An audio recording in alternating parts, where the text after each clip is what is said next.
Welcome to Supernatural Circumstances, the podcast where we take you down the rabbit hole into the fantastic world of the strange, the paranormal, and the unknown. I'm Morgan Knudsen. And I am Mike Browne. It's time to settle in, dim the lights, come along with us on this week's adventure. And we're talking to Mike Ricksecker this week, specifically about his book, Travels Through Time. And it's really a mind-bending kind of thing that is making me sort of question a lot of things. It's, whoa. Yeah. Morgan, can you explain a little more for us? Yeah, this is really cool. Many of you guys might recognize Mike actually from shows like Ancient Aliens. Mm-hmm. He's a regular on there, and often bringing really unique theories to the table about various issues. In this case, it's time travel and something called the stacked time theory, which not only isn't about building a time machine like we like to think about in the movies, but about moving through time using personal tools like meditation and things like that. So this is a brand new way to look at time travel, and it's so interesting. It's really fascinating. So I can't wait to get into this conversation with Mike. Let's go. Let's do it.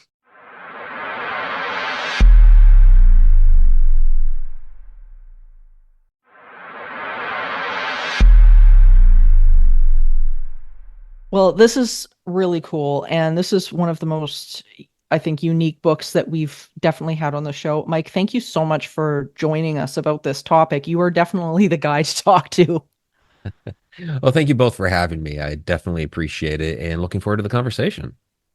Oh yeah, us too. Like just going through the book, it was such a unique journey, but it was also a really relatable journey. And I'll talk about my experience a little bit later around this type of a thing because the more I was reading, the more things started to kind of add up for me about my own experiences. Mhm. But I wanted to start at the right at the beginning because I thought this was really profound, where you recount a meditation incident of remembering your childhood, and I wanted to start with that because I think this is something that I think there's people out there that can connect with this. Can you talk a little bit about what happened? So basically, what was happening here with this particular incident was, I was homesick. We had I spent 10 years of my childhood living in Westfield, Massachusetts. I was originally from Ohio. We moved when I was three, so I didn't have a whole lot of memories from it. So from three until I was 13, I mean that's the bulk of my childhood. And we had made this move back to Ohio, and I was just homesick for my friends. And I had seen the movie Somewhere in Time with Christopher Reeve and Jane Seymour. I mean, countless number of times. It became one of those cult films of the 80s. Didn't do well at the box office, but once they started showing it on cable TV, like Mm-hmm. people really started to watch it and enjoy it, and they kept playing it over and over. So I'd seen this several times, and just the idea of that he was able to will himself from 1980 back to 1912 just absolutely fascinated me. So I thought I would attempt this myself. I was homesick. I wanted to go back and see my friends. So on the 1 year anniversary of this, I decided I was going to essentially send myself back in time to a little bit more than a year beforehand so I could see everybody again. And so when I went to bed that night, I lied down. I really had no idea what I was doing. I was just trying to mimic what I had seen in the film. Sure. And as I was trying to, convince myself that I was back in, well, it would have been 1987, so I just dated myself. Um, trying to convince myself I'm back in 1987. I went into this deep meditative state, again, not really realizing what I was doing. And as this continued, I started feeling like these undulating waves. And that was kind of an interesting feeling. I'm like, okay, I'm just going with the flow on this. Yeah. Still trying to tell myself I'm back in 1987 and back in Massachusetts, all that. And then I started feeling this like electrical tingle, and that spooked me. So boom, I woke up right out of that meditation, and I was a little freaked out for a minute, like, Sure. okay, what in the world was that? And then I just decided to, okay, I'll stop this because I don't know what that was, and just went back to my normal sleep a little bit later. But over the years, as I got older, a little bit more mature, started talking to people, I discovered along the way that I was really on the verge of having an out of body experience that I was about to project. And now the question becomes, okay, if I was on the verge of OBE or astral projecting, would I have actually projected to that point in time that I was trying to get to? Because I had set that intention so fiercely. Or Right. was I just going to simply project out of my body and be walking around my room? So I am not sure. But with the theories that I've postulated in Travels Through Time, if I had successfully done that and had projected myself back in time, I probably would have projected myself into 1987 in that room, not actually back in Massachusetts, but actually in that room, which probably would have freaked out the family that was there before us. Right.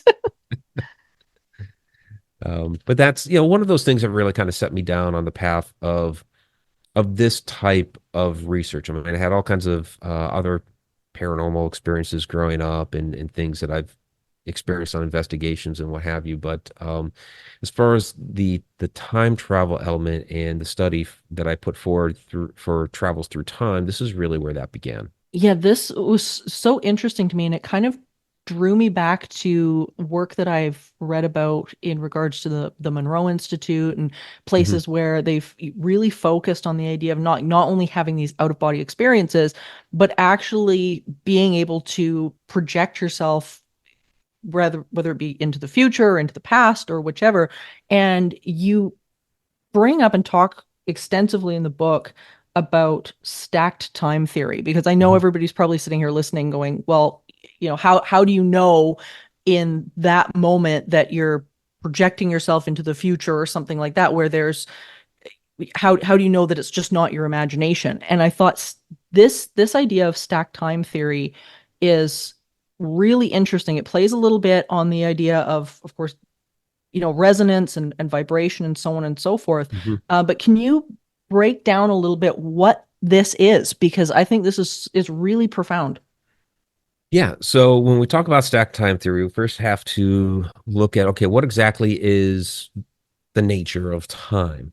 Time is it's a human concept. It's something that we've developed to describe our reality. For sure. It's not something nature invented. Nature's just doing its own thing. But we've come up with this idea of time in order to you know, keep track of when we need to plant the crops, when we need to harvest them, when we need to show up at work at the right moment so our supervisors don't get upset with us, and that sort of thing. It's a way to keep track in an orderly fashion of our lives as human beings. So time itself doesn't really exist. What our experience of quote unquote time is really the fourth dimension, and that's where our consciousness resides. Our theoretical physics show us that we have up to 11 hyperspatial dimensions from 0 up to 10, and our consciousness is at number 4, which is it's really a fascinating thing when you think about human beings. You can also consider this for other creatures, dogs, cats, or what have you.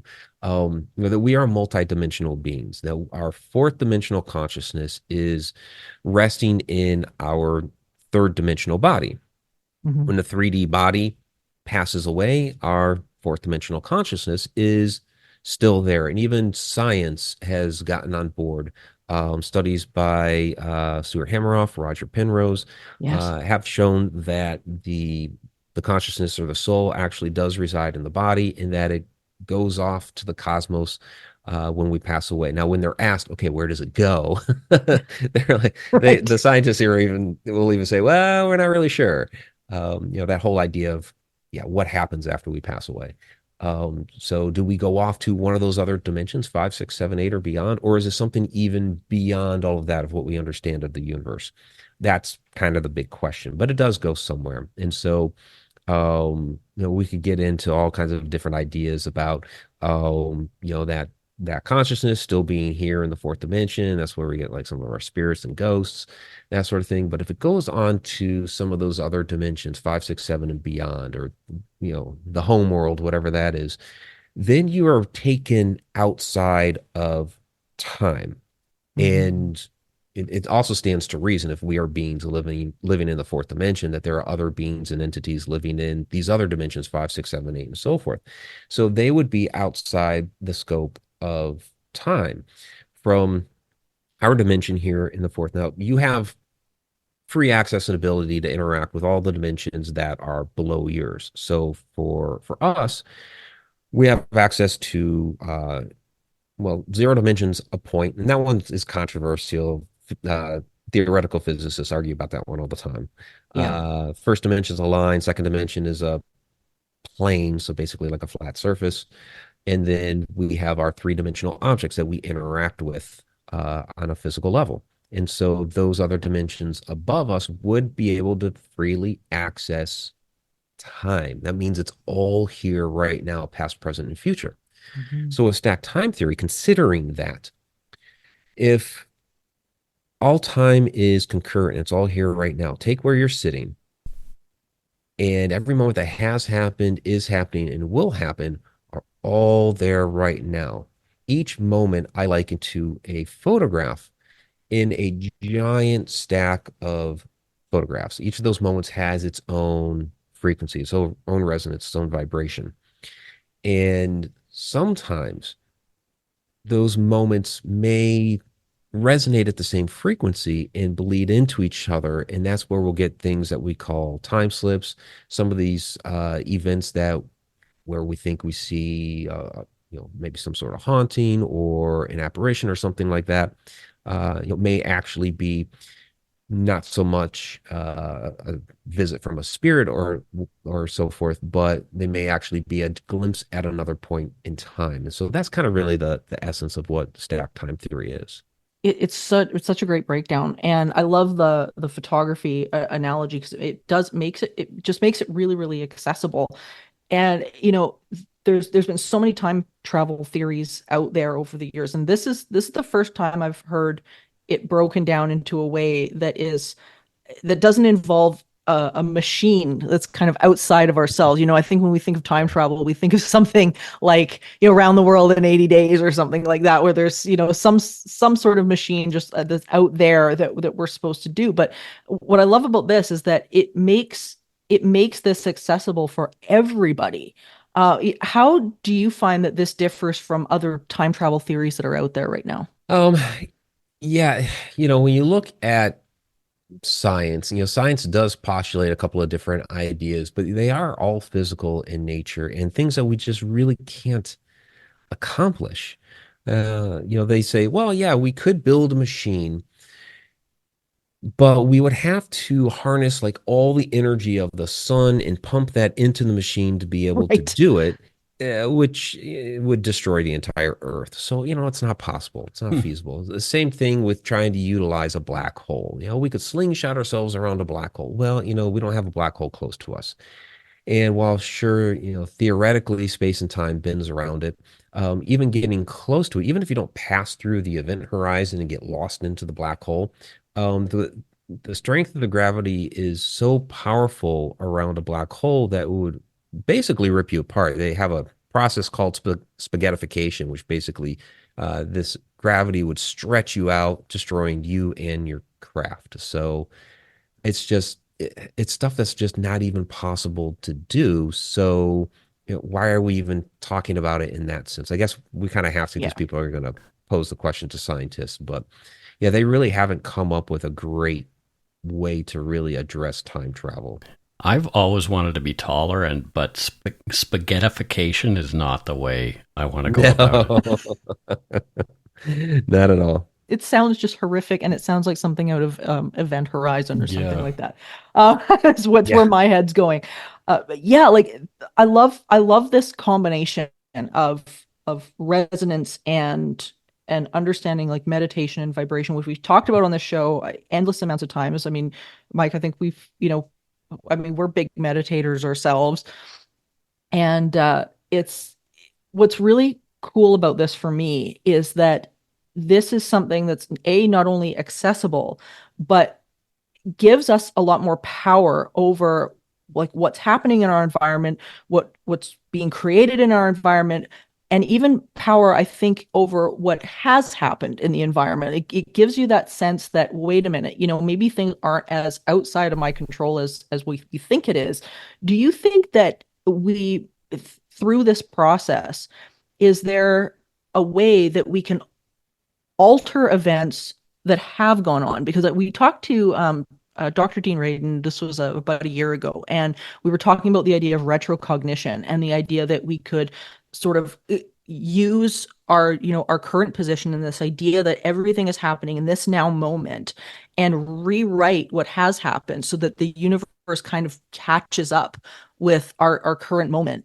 Like, what are your thoughts on that? Do you think that might be possible? Yeah, I mean, I believe we're already seeing it play out, and Yeah, some of these, people talk about the Mandela effect, and some of these things that happen, or we reflect back on. I remember that being a different way, and I'm not talking about how we might be misremembering branding, and some of it I think maybe has changed, but nobody's going back in time to change branding. It's just too trivial. right. Nobody's going back in time to change the spelling of Fruit Loops or Oscar Mayer. It's just not happening. But that said, when somebody travels back in time, and I believe that it does happen, and some of it might people might not even be realizing that it's happening when we have like some of these time slip incidents. A lot of times people are just shocked that it's even happening, but there's an interaction between the past and the future in those moments. This can set up basically like a different timeline. You're creating an interaction that has an effect on the past. And so, you could be, let's say you're crossing the street and something happens to create a time slip incident, and all of a sudden there's a car from the past that sees you crossing the street and has to slow down because it suddenly sees you. Well, that changes the trajectory in the past of what that car was doing. Well, what if Mm. that was some sort of advertising executive that had to slow down for you? And because now he had to slow down, maybe he misses the light at the bottom of the hill and has to stop for that. And now he's running behind, so he has to take a different route to work or something like that. And perhaps the original route that he was about to take sent him by a fruit stand with a cornucopia around the fruit that gave him the inspiration for Fruit of the Loom. And now, since he hasn't driven by that and took a different way to work, didn't get that inspiration, and now we just have Fruit of the Loom with fruit rather than fruit in a cornucopia. So, Yeah. so we do have to kind of consider maybe those little things happen, that there's that butterfly effect that happens. And that's kind of almost like a direct way of kind of explaining that. But there could be just other things that have happened in the distant past when we've had that overlap, or even people intentionally going back into the past, and they might just be observing, but their presence there makes a difference, and it could just be ripple effects over time that change some of these things, and all of a sudden we're scratching our heads. I remember that very, very differently. Yeah, well, it's definitely happened to me. I had an incident. This was about I don't know, maybe 2, 3 months ago, where I was talking to a colleague of mine, and we were discussing a particular organization, and I had said, and I distinctly remember the it was the CEO or the president or whichever of this organization passing away, to the point where I actually had a conversation with another group of colleagues in academia, and it had mentioned, oh my gosh, if he just had lived a few more months, then he would have come to see this award happen and this all and whatever. And I distinctly remember having that conversation, and here I am talking with this colleague of mine, and I said, yeah, it's too bad that this fellow, yeah, he passed away. And my colleague looked at me and he was like, no, he didn't. I Oh, was like, wow. yeah. And I said, no, he did. I said, I had this whole dialogue and my friends were involved in the Hmm. awards and so on and so forth. And so I'm Googling this because I'm like, oh no, he's just mistaken.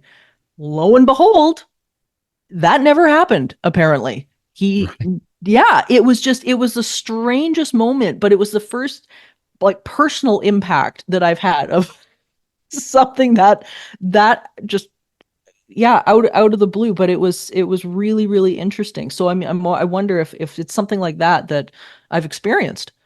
Yeah, I mean, that's really how the Mandela effect first became named because when Nelson Mandela died in 2013, there were thousands, if not millions of people around the world that were left just dumbfounded, because they remember him having passed away much, much earlier. And I was kind of one of them. I kind of scratched my Right? head. I thought Yeah. Nelson Mandela was already dead, but no, he hadn't been. And so, yeah, Fiona Broome noticed noticed that, and she's the one that coined the term the Mandela effect. But yeah, and that's very, very similar.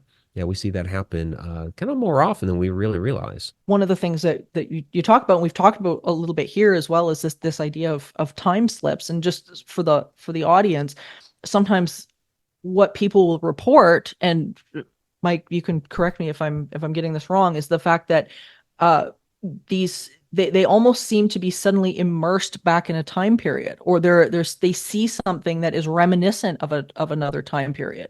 And every once in a while, when I was still shooting haunted hospitals, we would get a report of this. We would get a case where people had said, I remember one in particular where this young guy who had been working at a morgue, he ended up going downstairs into the basement of this building, and he said it was like there was an entire party that was going on. And he said he walked in and there were people that were dressed in clothing that just didn't add up. It didn't make sense for that time period. They shouldn't have been there. And strangely enough, he reported that they all turned around and looked at him. So it wasn't something like place memory where he was just kind of seeing things just play out or anything like, but they seemed to be very conscious of him. And when he left, that was it. And there was, nothing more to it. Everything seemed to disappear. But it was really, really interesting that maybe that's what is going on here. That, like you were saying, people are mistaking for, oh, it's a haunting. Well, is it? I want to say something super quick. Morgan, you may have had one of your own encounters like that around Christmas time last year. Well, which one was that? The man in black who you saw. Oh yes. Oh, that was very strange. Mm-hmm. Yeah, Mike, I'll let you comment here and then I'll mention that story. Yes, please. Yeah, I was just gonna say, yeah, that definitely sounds just like a time slip. And one of the people, of course, then want to know, okay, how can you tell the difference between a time slip and a haunt and that sort of thing? Is when you have that interactive experience between you and whomever it is that's there, and for that particular incident, it was this whole group of people, this party. The fact that they saw and recognized that gentleman coming down, yeah, that's more indicative of a time slip than just some sort of residual energy or what have you. Yeah, this was so interesting. And yeah, like Mike said, this past winter, I had a really strange encounter, and I don't know if it necessarily fits into this conversation, but it was a really strange encounter with a being, I guess. At first I thought was simply a guy.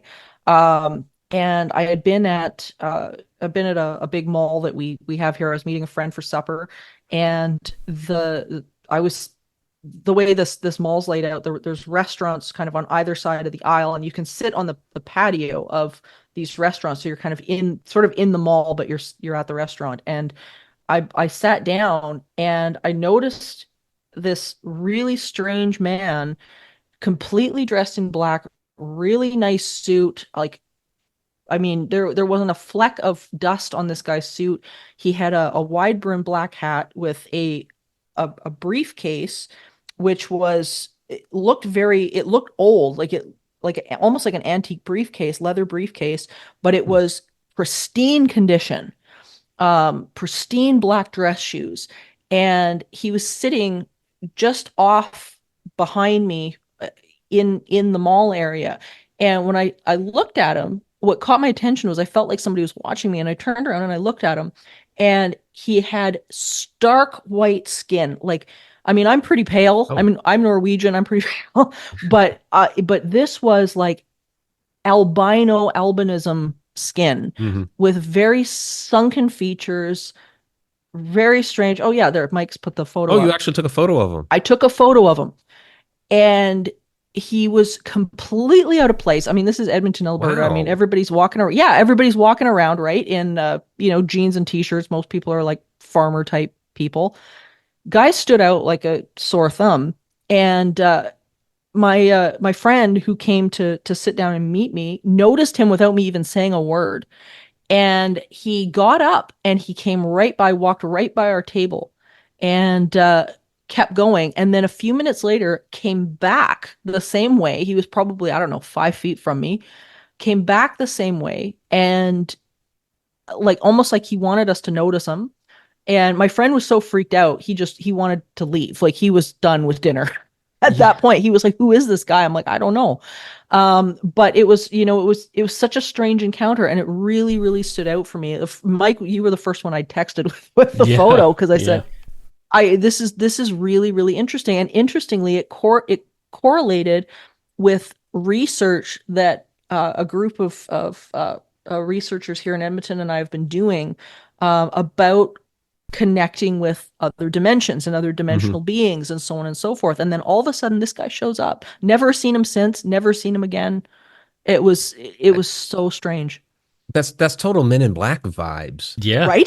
Yeah, Yep. kind of, and kind of. I don't know if you've seen Fringe, but Yes, the observers from that television show, is kind of eerily reminiscent of that. Yep. totally. Um, yeah. So, I mean, I just by looking at a photo, I can't say definitively whether it's a time traveler or a guy from another dimension, but it's totally that vibe, Hmm. right? Yeah. Yeah. So, yeah, very, very out of place.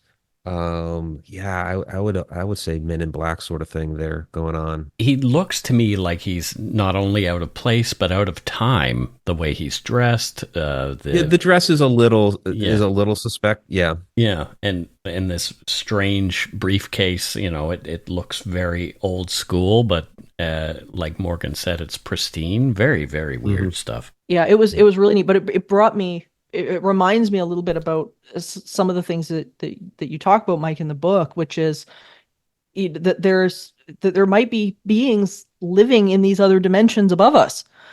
And I loved in the book when you quoted Michio Kaku, who talked about the analogy of raising Hmm. the fish out of the pond. Yeah. Can you talk about that a little bit, because I that really hit me as a great way to visualize this. Yeah, absolutely. And I do want to talk a little bit more about your Man in Black there too. But Please, yeah. Yeah. yeah, the idea of the idea of what Michio does for an analogy is wonderful because he just says, imagine, okay, fish in a pond, and we'll imagine that is, two-dimensional realm.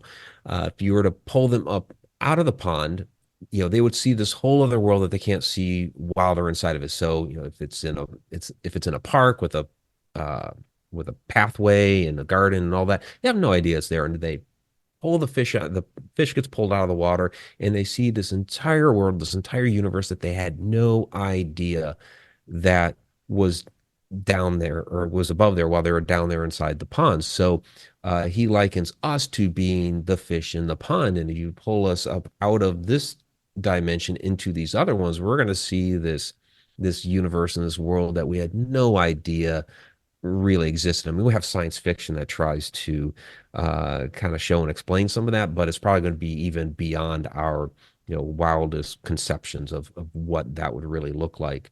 And as far as your Man in Black, could he possibly be from one of those dimensions? That is entirely possible. It's kind of interesting because when when we did the Shadow Person episode on Ancient Aliens, we actually talked about these two things like back to back like this. And we talked about, he mentioned those dimensions in that analogy. And then I kind of talked about the fact that you have other beings living in these different dimensions. And could it be some of these men in black like this?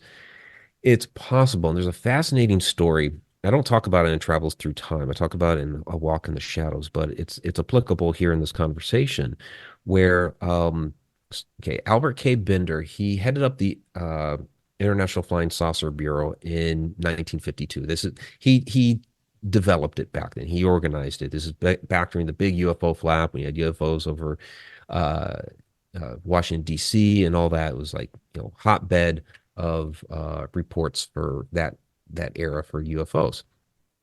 And he blew this organization up big that year. Yeah, he went international into the UK, Australia. And you got to remember, this is 1952. So he's not sending out emails over the internet and jumping on somebody's website. Right. You know, this was snail mail.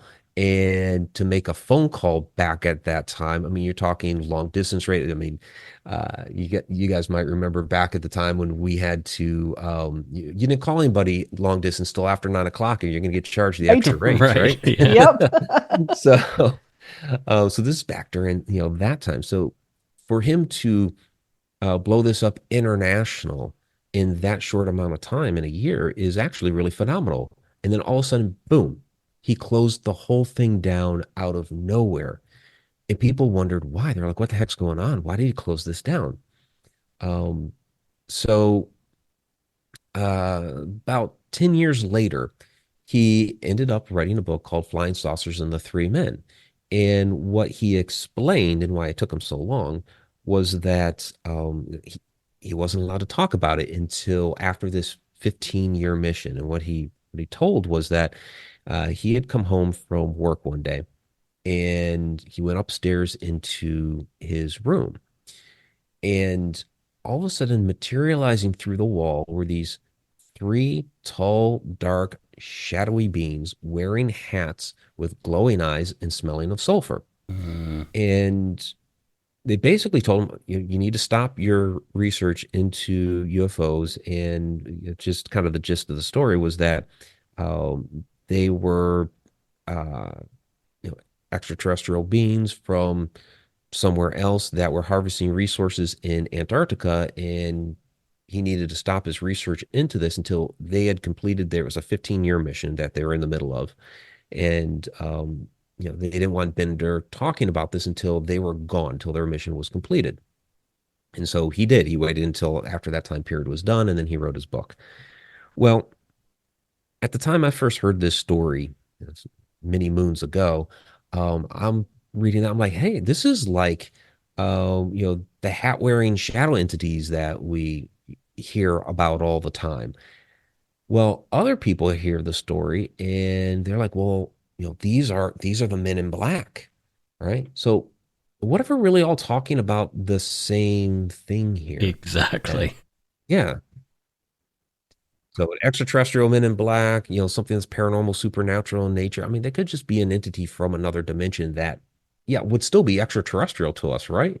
Mhm. I used to teach years ago. I was teaching in post-secondary parapsychology and stuff like that, and it was always so interesting to me that much of the time, like some of the courses that we were teaching were like indigenous psychology is social work and Hmm. things like that. So you get people coming in from all over the place, like every culture imaginable, whether it be like indigenous or Haitian or like people from all over the world that were immigrants and stuff that were coming to Edmonton that wanted to help and wanted to be involved. And every single one of them had a different version of the phenomenon that I was talking about. And, I'd put it on the board and start talking about things in regards to parapsychology that were not pulled from culture, but just pulled from research and whatnot. Hmm.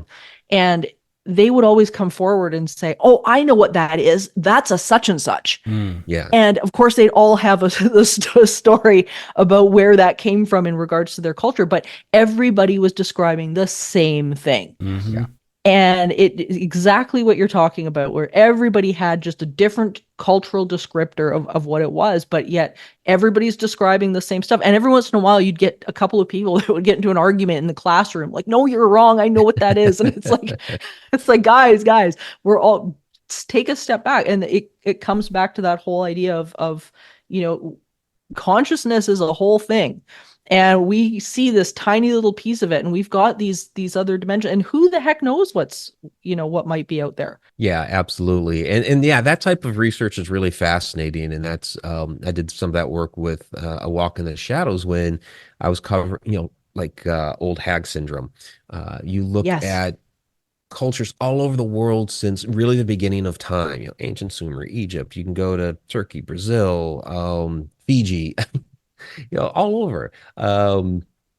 The Scandinavian countries, they all talk about this type of phenomenon. Now they might call it something different. They might have different legends and lore surrounding it, etc. Yeah. But they're really all talking about the same thing. So there's absolutely something going on in our universe that everybody is experiencing, and because we might only get a glimpse of it, or you know the experience is so limited that we're trying to make some sort of sense of what it is that we're seeing and experiencing. So you know ancient cultures were trying to come up with some sort of explanation for it, and those traditions and those stories got handed down through time, but they're really all talking about the same thing. Oh yeah, no, absolutely. And I what's fascinating to me, like combining and sort of bringing this back to the time stacking idea Hmm. we started talking about, is is that, are we, and I'm trying to phrase this, are we pulling pieces from another dimension, do you think, into our current reality? Or do you think that our state of mind, depending on when we go into these, you know, maybe a specific area or something like that, um, is it our state of mind that is sort of putting us within resonance of seeing it? Or do you think this is something that, do you know what I'm saying? Yeah, I get Yeah, what you're asking. Yeah, it all comes down to everything is frequency, energy, resonance, vibration. Like the human body resonates anywhere between 9 to 16 hertz, Hmm. right? And everybody's a little bit different. And when you have some of these different beings, entities, stuff from other dimensions, points in time when they come into our presence, or they come nearby, we might be able to get a glimpse of them because they might be resonating at a bit of a frequency that is close to ours. Now, it might be really close to ours, and we get to see it full on as if it's, a solid figure and a solid being.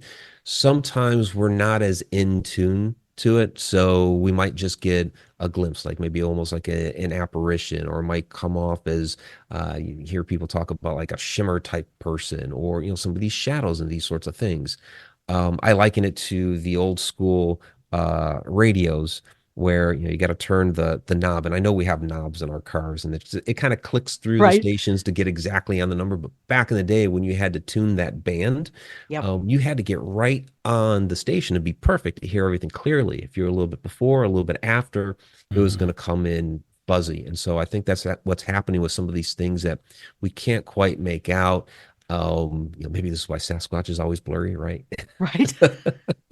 That's a little bit of a joke, but still, when we talk about like whether it's a shadow or like a wisp or a shimmer or just a kind of a little bit of a wisp of an apparition, I think it's because we're not able to fully tune into it, and our eyes only see into a certain band of the entire spectrum anyway. Hmm. So, we it has to be really fine tuned for us to be able to see it, but these are things that are there that are all around us all the time. Just throughout my research, it's only been in the last, I would say, 6 or 7 years that I started to dip into the cryptozoology side of things. Hmm. And I remember right back at the beginning, I was always kind of that, Bigfoot's got to be a physical thing type person. Yeah. I was very much of that school of thought and whatnot. And it wasn't until a number of years ago that I started because Alberta is a hot spot for everything from Mhm. Sasquatch to Dogman to you name it. We've UFOs, we got the works here. And it was so interesting because the more encounters that I had with some of these creatures that everybody's talking about as something solid, the more I began to realize that I was like, wait a minute, nothing's solid. Like not even we are solid. Here we are these vibrational beings, and we're trying to jam these other beings around us into this category that these have to be these solid things. And I thought whether it be on aliens or whether whatever it is, I feel like people have missed they've missed the mark. Like they have to either jam it into the category of it has to be physical and that's it, or it's got to be something non-physical and then that's it. And that's just not how this stuff works. Right. And that's kind of human nature. We want simple answers, and we do the best that we can to categorize and compartmentalize everything so that we have, when we see something or we experience something, that we have an answer for it and we can understand it and we just get on with our day and get on with our lives. But the universe isn't so simple, and not everything has a just black and white answer like that. And that's where we come in, and we have these discussions and we investigate these things. Yeah. How do you think, if people want to get into this, that are out there listening, how what do you think is the use for this specifically? Like if somebody decides, I'm going to attempt this meditation technique, set the intention, get into that state of being, what do you think the implications are for them? Why should people be interested in this? Well, I mean, for one, I just think meditation's good and healthy for you anyway. For Hmm. sure. It Yeah. helps to get you. I meditate in the morning every day, and it just really helps to refresh me and get my day started off on the right foot. Have that kind of clear mind going in. And there are things that come up within my meditations that I'm supposed to be keeping a clear mind, but stuff always comes in, and all of a sudden it's like a great idea for my writing, or it sends me down the right path with something I'm researching. So you're connecting to the universe when you meditate, and when you have that connection, you can get those downloads, or whether you want to call it inspiration or whatever. It's something is happening there where you're connecting to the universe, and you're getting this information. So for people to start that, I mean, I'm going to say I encourage you, but I would seek I would seek out some information on meditations. Maybe like my fiance, she's been doing transcendental meditation for over 20 years, and she would recommend that. But you're going to have different people recommend different types of meditations and all that. So I would say, do some research and see what works for you. The time travel aspect of it is so interesting because it really does put a new spin on what it is, not only I think where we're receiving from, but what might be being influenced as we go into these deep states of meditation. That it might not just be, okay, we're going into our day feeling better, which is super important, but that there might be some bigger implications here for people to maybe change around some situations that they're either not happy with, or Sure. they're, like I think there's some really good implications here that people can sort of set those intentions and experience and better their physical lives as well. Yeah, absolutely. Yeah, when you set an intention going in, it's with that idea that essentially you're pre-programming a frequency that you want to tune into. So by setting those intentions, and those are areas of your life that you want to, whether it's help improve or see some change in, whatever that specific intention might be. So yes, I definitely agree with you there to set those intentions before going into your meditation. Well, this has been phenomenal, and I've got so many more questions for you. This talk went by so quickly. It was just, It did. yeah, really mind blowing. Oh my gosh. Yeah, I've got as I say so many more questions. Mike, we have to have you back. Sure, If absolutely. but yeah, we would love to because there's so much, and there's so much to cover just in travels through time alone, let alone a walk in the shadows, but it travels through time. There's I mean, you go into UFO abductions, and Mhm. we've talked a little bit about interdimensional beings. and whatnot, and even the government disclosures about the UAP hearings and things like that. So maybe that's like, I think that's our next conversation if you're up Yeah, for it. I can certainly, yeah, I kind of sounded off a little bit in the book on that. But yeah, I would love to come back. I mean, this has been a wonderful conversation. Yeah, we could pick up and talk about some other topics. Absolutely. Great. We got to do it. So, Mike, let people know where they can find you and this amazing book. I highly recommend anybody out there that is even remotely interested in this stuff to pick it up. It is so good. It's called Travels Through Time.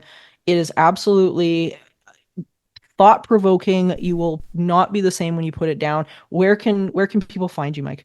Absolutely. You can find me, my primary website is mikericksecker.com. So you can find all my books out there, events and tours that I'm hosting, sign up for the newsletter, all that fun stuff, the podcast, Connecting the Universe. And then I have the Connected Universe portal. So that's connecteduniverseportal.com, which is it's an online community and membership site. It's an online learning platform. So we get in, there's like-minded people coming together to talk about all of these different topics, and so much material, tons of videos and all kinds of stuff that's back behind there. So yeah, that's where you can find me. Awesome.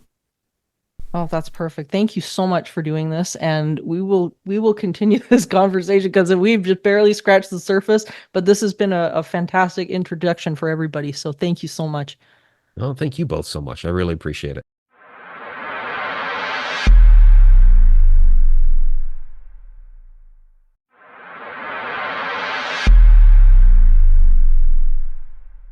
Mike had some really interesting things to say, and it's cool talking to somebody who was on the show Ancient Aliens, of course. It is, and this is something that I find so interesting because I love how stack time theory can begin to explain a lot of different phenomena, Mm-hmm. right down to residual hauntings, like place memory, all of these types of things, these interdimensional beings that people talk about, everything from Dogman to Bigfoot to all it just gets your mind going in a brand new way.